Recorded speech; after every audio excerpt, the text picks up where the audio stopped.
بچے اور بچیاں آپ کے سامنے آئیں گے جنہوں نے 7 مہینے میں پورے قرآن پاک کا ترجمہ یاد کیا الحمدللہ۔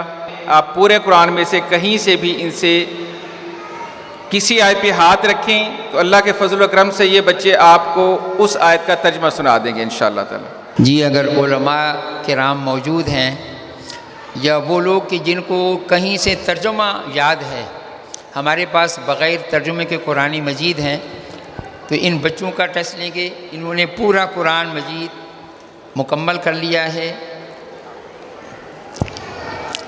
اور یہ ناظرہ ابھی حفظ نہیں کیا، یہ ناظرے کے ساتھ پڑھ رہے ہیں پورا قرآن مجید۔ جہاں سے آپ کا دل کرے ان سے آپ سنیں۔ بچیاں بھی اگر آپ لوگ اپنی نشست پہ بیٹھے بیٹھے ہاتھ کھڑا کرتے ہیں تو قرآن اور مائک آپ کے پاس آ جائے گا، آپ وہاں پہ بیٹھے ہوئے سورت کا نمبر اور سورت کا نام بتا دیں تو بچہ آپ کو اس آیت کا ترجمہ سنا دے گا انشاءاللہ تعالی۔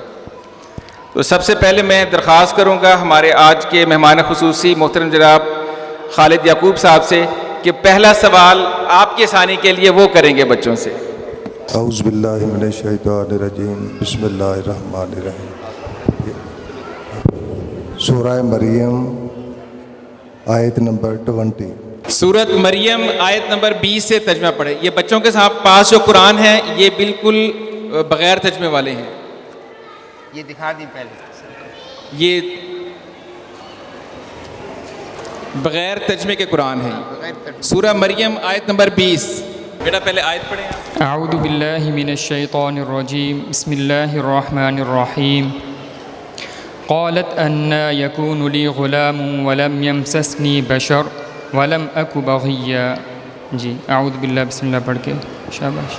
اعوذ باللہ من الشیطان الرجیم، میں حفاظت چاہتا ہوں اللہ کے مردود شیطان سے۔ بسم اللہ الرحمن الرحیم، میں شروع کرتا ہوں اللہ کے نام سے جو بڑا مہربان ہمیشہ رحم کرنے والا ہے۔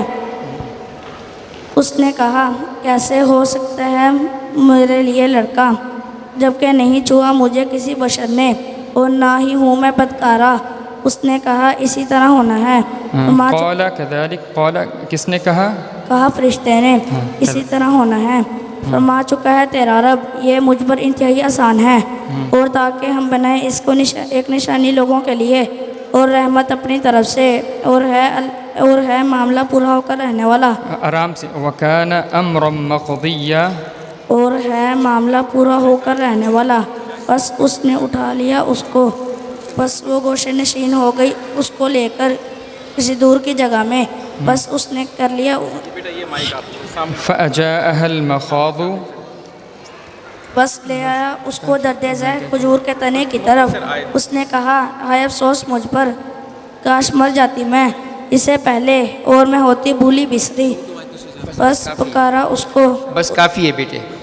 جی، دوسرے سوال کے لیے میں زحمت دوں گا مولانا عبد البصیر آزاد صاحب سے کہ وہ بچوں سے دوسرا سوال پورے قرآن پاک میں سے کوئی بھی آیت ترجمے کے حوالے سے پوچھیں۔ آیت نمبر 104۔ سورہ مائدہ آیت نمبر 104۔ اعوذ باللہ من الشیطان الرجیم، میں حفاظت چاہتی ہوں اللہ کی مردود شیطان سے۔ بسم اللہ الرحمن الرحیم، میں شروع کرتی ہوں اللہ کے نام سے جو بڑا مہربان ہمیشہ رحم کرنے والا ہے۔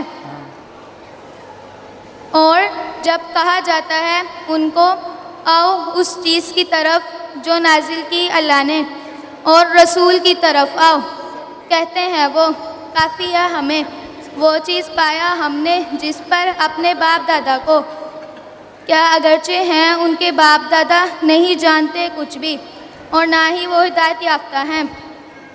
اے وہ لوگوں جو ایمان لائے ہو، تمہاری ذمہ ہے تمہاری اپنی جان، نہیں نقصان پہنچا سکتا تمہیں وہ شخص جو گمراہ ہوا جب۔ ٹھیک ہے ماشاءاللہ۔ بس یہ 2 آیات کا مفہوم ترجمہ ماشاءاللہ بچی نے بالکل ٹھیک کیا، بلکہ مولانا یوسف خان صاحب بھی ان کا ٹیسٹ لے چکے ہیں آئیڈل اسکول کے اندر۔ آج آئیڈل اسکول کی بھی ہمارے پاس کافی جو ٹیچرز ہیں وہ تشریف لائی ہیں، انہوں نے بھی نماز کا ترجمہ سیکھا ہے، بلکہ اب وہ بچوں کو سکھا رہی ہیں۔ ان کی بھی آج تھوڑی سی ڈیمونسٹریشن بھی ہوگی، ترجمے کا ان سے بھی پوچھیں گے۔ ان کے سامنے بھی ماشاءاللہ چھوٹے بچے نے جہاں سے انہوں نے چاہا قرآن کا ترجمہ ان سے پوچھا اور بڑی دعائیں دیں کہ یہ اچھا آغاز ہے دارالہدا کا۔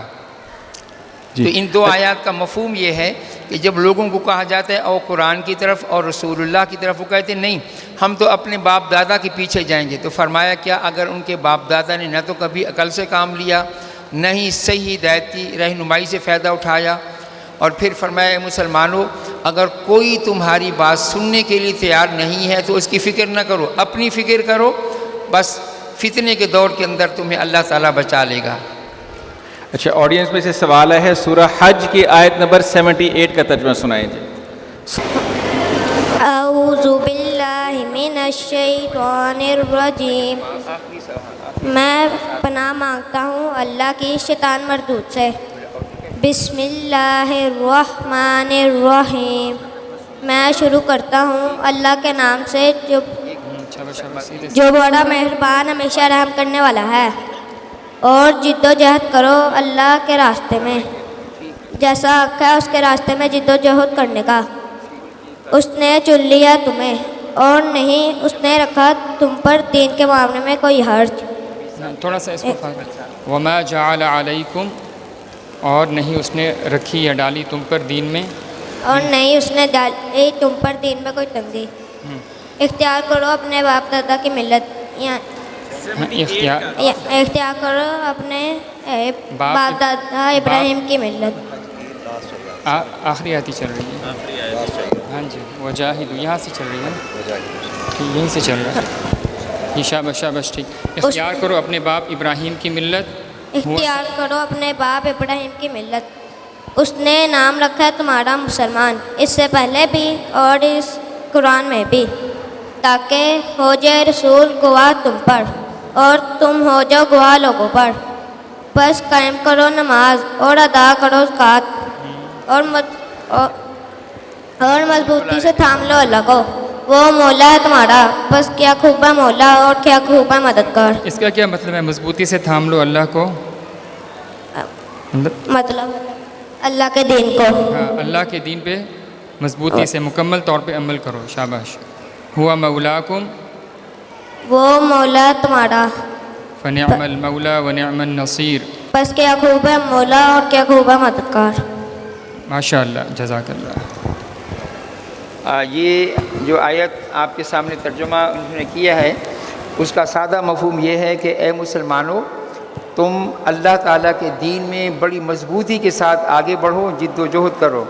اللہ نے اب تمہیں چن لیا ہے، تمہارے پیغمبر آخری اور تم آخری امت ہو، اس نعمت کی قدر کرو ورنہ محروم ہو جاؤ گے۔ اور اللہ نے ابراہیم علیہ السلام نے تمہارا نام مسلم رکھا تھا، اب قرآن مجید میں بھی تمہارا تعارف صرف مسلمان کا ہے، اپنے آپ کو باقی فرقوں سے آزاد کر لو۔ اور پھر فرمایا کہ اللہ کے رسول تمہارے خلاف گواہی دیں گے اور تم باقی لوگوں کے اوپر گواہ بن جاؤ کہ جو کچھ ہمیں اللہ کا دین پہنچا تھا ہم نے دوسروں تک پہنچا دیا ہے۔ نماز قائم کرو، زکوٰۃ ادا کرو اور اللہ کے ساتھ مضبوطی کے ساتھ چمٹ جاؤ، مراد ہے اللہ کی کتاب کو مضبوطی سے پکڑ جاؤ، وہی اللہ تمہارا کارساز ہے۔ بس جن کا مولا اللہ ہے، کیا ہی عمدہ مولا ہے اور کیا ہی عمدہ مددگار ہے، ہمیں اللہ قدر کی توفیق دیں۔